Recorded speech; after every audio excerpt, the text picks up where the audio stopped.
আগের দিনে রান্না করা ভাত সারা রাত পানিতে ভিজিয়ে রাখা হলে 6 থেকে 10 ঘন্টা পরেই তৈরি হয় পান্তা। আর এই পান্তা ভাতে আছে নানা ধরনের মাইক্রোনিউট্রিয়েন্ট বা পুষ্টিকর খনিজ পদার্থ, যার মধ্যে আছে iron, calcium, magnesium, potassium, zinc, phosphorus এবং ভিটামিন বি। সাধারণ ভাতের তুলনায় পান্তা ভাতে এসব পুষ্টিদায়ক পদার্থের পরিমাণ অনেক বেশি থাকে।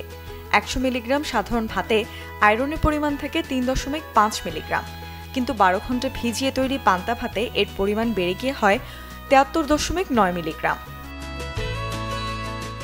একইভাবে ক্যালসিয়ামের পরিমাণও অনেক বেড়ে যায়।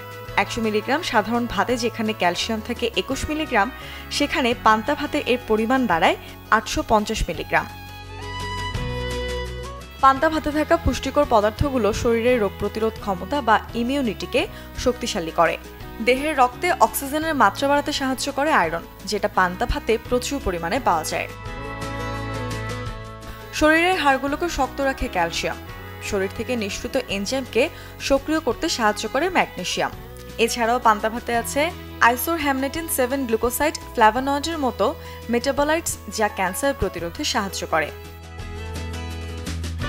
পান্তা ভাতে প্রচুর পরিমাণে বিটা-সিটোস্টেরল, ক্যাম্পোস্টোরলের মতো মেটাবলাইটস রয়েছে, যা শরীরকে প্রদাহ বা যন্ত্রণা থেকে রক্ষা করে। এসব কোলেস্ট্রল কমাতেও বেশ উপকারী। গবেষণায় দেখা গেছে যে পান্তা ভাতে ল্যাকটিক অ্যাসিড ব্যাকটেরিয়া রয়েছে, যা স্বাস্থ্যের জন্য ভীষণ উপকারী। সাধারণত দইয়ের মধ্যে এই ব্যাকটেরিয়া পাওয়া যায়। এছাড়াও গরমের সময় পান্তা ভাত খেলে তা শরীরকে ঠান্ডা রাখে। Desk report, channel 24।